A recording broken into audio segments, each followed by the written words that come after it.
সম্মানিত ভাইরা, রফিকুল ইসলাম মাদানী তিনি গুনাহ থেকে বাঁচার জন্য দ্বিতীয় বিয়ে করেছেন। তার ইনকাম আছে, তিনি গুনাহ থেকে বাঁচতে চাচ্ছেন। বউ থাকা সত্ত্বেও গুনাহ হচ্ছে, গুনাহ থেকে বাঁচার জন্য তিনি দ্বিতীয় বিয়ে করেছেন। এবং এই যে দ্বিতীয় ব্যক্তি বিয়ে যার মাধ্যমে করলেন, নাম হলো মামুন রশিদ কাসেমি। উনি দ্বিতীয় বিয়েটাকে, একাধিক বিবাহটাকে এখন শিল্পের পর্যায়ে নিয়ে গেছেন।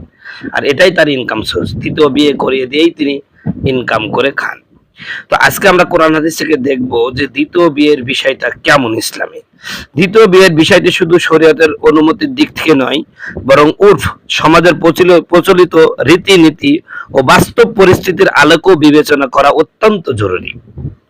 ইসলামী শরীয়তে উর্ফকে একটি গুরুত্বপূর্ণ বিবেচ্য বিষয় হিসাবে গণ্য করা হয়। যতক্ষণ তা শরীয়তের মূলনীতির পরিপন্থী না হয়, ততক্ষণ পর্যন্ত এই উর্ফটাকে সম্পূর্ণভাবে মেনে চলা উচিত। পবিত্র কোরআন মাজিদ আল্লাহ তাআলা বলেন, তোমরা তাদের সাথে উত্তমভাবে জীবনযাপন করো। সূরা আন-নিসা 19 নম্বর আয়াত। এই আয়াত থেকে বোঝা যায় দাম্পত্য জীবনের শুধু বৈধতা নয়, বরং সামাজিক গ্রহণযোগ্যতা, সৌহার্দ্য ও উত্তম আচরণও অত্যন্ত গুরুত্বপূর্ণ। আবার একাধিক বিয়ের অনুমতি দিয়ে আল্লাহ তাআলা বলেন, তোমরা যদি ন্যায় বিচার করতে পারো তবে 2, 3 বা 4টি বিয়ে করো। আর যদি আশঙ্কা করো যে ন্যায় বিচার করতে পারবে না, তবে একটি যথেষ্ট। সূরা আন-নিসা 3 নম্বর আয়াত। এখানে স্পষ্টভাবে ন্যায় বিচার ও ভারসাম্যের শর্ত আরোপ করা হয়েছে, যা শুধু আর্থিক নয়, মানসিক, পারিবারিক ও সামাজিক দিকও অন্তর্ভুক্ত করে। সহিহ বুখারী ও সহিহ মুসলিমের হাদিসগুলোতে দেখা যায়, রাসূল সাল্লাল্লাহু আলাইহি ওয়াসাল্লাম সর্বদা মানুষের অবস্থা, সমাজ ও পারিবারিক বাস্তবতা বিবেচনা করে সিদ্ধান্ত গ্রহণের শিক্ষা দিয়েছেন। বাস্তবতা হলো, ভিন্ন ভিন্ন সমাজে উর্ফ ভিন্ন। যেমন কিছু আরব সমাজে একাধিক বিয়ে খুব একটা প্রচলিত নয় এবং অনেক ক্ষেত্রে তা অপছন্দনীয় হিসাবে দেখা হয়। আবার আমাদের দেশের বর্তমান সামাজিক প্রেক্ষাপটে দ্বিতীয় বিয়ে সাধারণভাবে গ্রহণযোগ্য নয়, বরং অনেক ক্ষেত্রে এটি পারিবারিক অশান্তি ও বিরূপ প্রতিক্রিয়ার কারণ হয়ে দাঁড়ায়। তাই বলা যায়, দ্বিতীয় বিয়ে শরীয়তে বৈধ হলো এটি করতে গেলে ব্যক্তির উচিত নিজের নফসের প্রবণতা নয়, বরং ন্যায় বিচার, স্ত্রীর হক, পারিবারিক শান্তি এবং সমাজের বাস্তবতা উর্ফ সবকিছু গভীরভাবে বিবেচনা করা। অন্যথায় একটি বৈধ বিষয় অন্যায় ও ফিতনার কারণ হয়ে যেতে পারে। যারা বিবাহিত হওয়া সত্ত্বেও গুনাহে জড়িয়ে পড়ে, তারা একাধিক বিয়ের সুযোগ পেলেও গুনাহ থেকে বিরত থাকবে এমন নিশ্চয়তা নেই। কারণ মূল সমস্যা বাইরে নয়, মানুষের নফস ও নিয়ন্ত্রণে। যখন একজন স্ত্রী থাকা সত্ত্বেও সংসার ভালোভাবে চলতে থাকে, তখন নতুন করে আর কিছু করার প্রয়োজনীয়তা থাকে না, বরং নিজেকে সংযত রাখাই উত্তম। দুঃখজনকভাবে আমরা অনেক সময় নিজের ভুল ও দুর্বলতাকে আড়াল করতে সুযোগ বা পরিস্থিতির দোহাই দেই, এমনকি তা আল্লাহর উপরও চাপিয়ে দেওয়ার চেষ্টা করি। অথচ সত্য হলো, মানুষ নিজ কাজের জন্য নিজেই দায়ী, আর সংযম ও তাকওয়াই তাকে গুনাহ থেকে বাঁচাতে পারে। সম্মানিত বন্ধুগণ, আমার ভাইরা আমার, এই কথাটা এই জন্যই বললাম যে বর্তমান যে পাইকারি ধরে, মানে পাইকারি ভাবে যে দ্বিতীয় বিয়েকে যে একটা শিল্পের পর্যায়ে নিয়ে যাচ্ছে, আসলে দ্বিতীয় বিয়েটা কখন করা উচিত এবং আমাদের সমাজ কি বলে, সমাজের প্রেক্ষাপটে দ্বিতীয় বিয়েটা থেকে সংযত থাকা বা বিরত থাকা কি উত্তম, সেই বিষয়টি আপনাদের সামনে আমি এতক্ষণ পর্যন্ত উপস্থাপন করলাম। আপনারা আমার এই বক্তব্য আলোচনা থেকে সুস্পষ্টভাবে বুঝে গেছেন যে আমাদের সমাজে আমাদের হুজুররা যেই আগ্রহ, যেই উদ্দীপনা, যেই মনোভাব নিয়ে বিয়ে করছে, মূলত এটা সম্পূর্ণ নফসানি খায়েশ।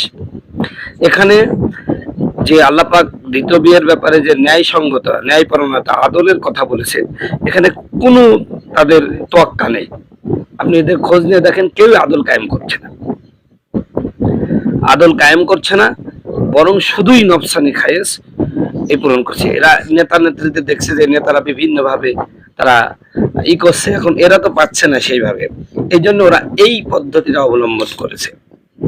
আর এর মধ্যে সবচাইতে ভূমিকা পালন করেছে মামুন রশিদ কাসেমি।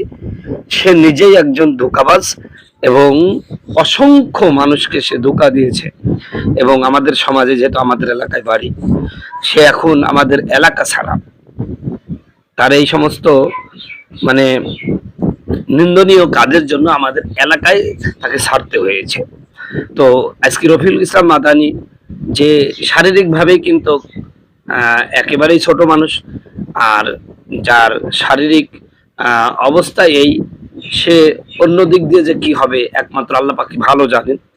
তবে আমি মনে করি এগুলোর মাধ্যমে তারা, যারা ইসলাম বিরোধী শক্তি, তাদের কাছে আমাদেরকে একটা হেয় প্রতিপন্ন, একটা মানে হাসির পাত্র তৈরি করতেছেন। এটা কখনো শোভা পায় না, এটা কখনোই উচিত না, এটা কখনো কাম্য নয়। কারণ এ সমস্ত কাজের কারণে আমরা সমাজে নিগৃহীত হচ্ছি, আমরা সমাজে অপমানিত হচ্ছি, মানুষ আমাদেরকে বাঁকা চোখে দেখতেছেন। উর্ফ এটা গুরুত্বপূর্ণ ইসলামের বিধান, এই উর্ফটাকে আমরা কি করব? হ্যাঁ, একান্ত যদি আমরা পারি, যদি তাহলে সমস্যা নেই, কিন্তু আমরা তো দেখতেছি পারতেছে না। বরং আবু তাহা আদনানের বিষয়টা আপনারা জানেন যে কিছুদিন আগে তার কি অবস্থা তৈরি হলো, কি নাটক, কি সিনেমা আমরা দেখতে পেলাম, এটাই আর কি অবস্থা তৈরি হচ্ছে। এজন্য আমি অনুরোধ করব ভাই, নফসানি খায়েশকে পূরণ করার জন্য আল্লাহর ব্যাপারে মিথ্যা কথা বললেন না, আর নফসানি খায়েশে পূরণের জন্য ইসলামকে মানুষের কাছে সমালোচিত করেন না। সম্মানিত বন্ধুগণ, আমার ভাইয়ার আমার, আল্লাহ রাব্বুল আলামিন কোরআনের মধ্যে বলছেন, অখলাকনাকুম আজওয়াজা, আমি তোমাদেরকে জোড়ায় জোড়ায় সৃষ্টি করেছি। অমিন আয়াতিহি আন খলাকালাকুম মিন আনফুসিকুম আজওয়াজা লিতাসকুনু ইলাইহা ওয়া জাআলা বাইনাকুম মাওয়াদ্দাতা ওয়া রাহমা। আল্লাহ রাব্বুল আলামিন বলছেন, আমার অসংখ্য নিদর্শনের মধ্যে এটাও একটি নিদর্শন, আমি তোমাদের থেকে তোমাদের জোড়া সৃষ্টি করেছি, আর একজনের প্রতি আরেকজনের প্রেম ভালোবাসা আল্লাহ সৃষ্টি করেছেন। তো যাই হোক, এটা আমাদের সমাজে একাধিক বিয়ে, এটা একটা দোষের পর্যায়ে চলে যায়। যখন ইসলামের প্রাথমিক যে সময়টা ছিল, তখন মানুষের 10টা 15টা 20টা করে স্ত্রী ছিল, সেক্ষেত্রে এটা দূষণীয় ছিল না। আর এখন আমাদের দেশে এটা দূষণীয় মূলত এই জন্যই করছে, কারণ আমরা অধিকাংশ ক্ষেত্রেই দেখছি যে আমাদের সমাজের যারা মানুষ, তারা এই স্বামী স্ত্রীর মধ্যে একাধিক যাদের স্ত্রী আছে, তারা ম্যাক্সিমাম 99% তারা আদল কায়েম করছে না। আর এদের এই দুষ্কর্মের কারণে বাংলাদেশের যারা অবলা সরলা, যারা হচ্ছে সৎ এবং চরিত্রবান, সেই সমস্ত আলেমদেরকে পাইকারি ভাবে গাইল খাওয়াচ্ছে। আমি মনে করি যে এই সমস্ত ভাইরাল এবং কাঁচা টাকা ইনকামকারী, এরা মনে করছে টাকা আছে, সমস্যা নেই। আর এবার টাকাটা মূল তো বিষয় না, বিষয়টা হচ্ছে আপনাকেও দেখতে হবে আপনি শারীরিকভাবে সক্ষম কিনা, সেটাও তো আপনাকে দেখতে হবে। এগুলো না দেখে আপনার নাফসানি খায়েশ পূরণার্থে আপনি বারবার এই সমস্ত কাম করে যাবেন, এটা কখনো সাপোর্ট করার বিষয় না, এটা সাপোর্ট করা যায়ও না। এজন্য আমি আপনাদের কাছে উদাত্ত আহ্বান জানাবো যে আপনারা চেষ্টা করবেন ইসলামটাকে আগে রাখার। আমি যে কাজ করছি এটা ইসলাম এটা সাপোর্ট করছে কিনা, বা ইসলামের উপকার হচ্ছে কিনা, সেই বিষয়টা উপলব্ধি করে আপনি একাধিক বিবাহ করেন। কারণ এটা মুবাহ বিষয়, এটা কিন্তু ফরজ ওয়াজিব না। কিন্তু যেটা এই যে এই গ্রুপটা ওয়াজ একদম একাধিক বিবাহকে একটা ফরজের স্থানে নিয়ে গেছে, যেটা নিন্দনীয় কাজ, যেটা গর্হিত কাজ, কোরআনের ব্যাপারে মিথ্যা কাজ করতেছে। কোরআনে যেটা মুবাহ করছে ওরা ফরজ পর্যায়ে নিয়ে গেছে। আল্লাহ এদের থাবা থেকে আমাদের আল্লাহ রাব্বুল আলামিন হেফাজত করে, সকল আমিন। আসসালামু আলাইকুম ওয়া রাহমাতুল্লাহি ওয়া বারাকাতুহু। আপনারা আমার এই চ্যানেলটা সাবস্ক্রাইব করবেন, সবাই শেয়ার করে দিবেন আমার এই বক্তব্যটা। সকলে ভালো থাকুন, সুস্থ থাকুন, সুখে থাকুন, সুন্দরভাবে জীবনযাপন করুন।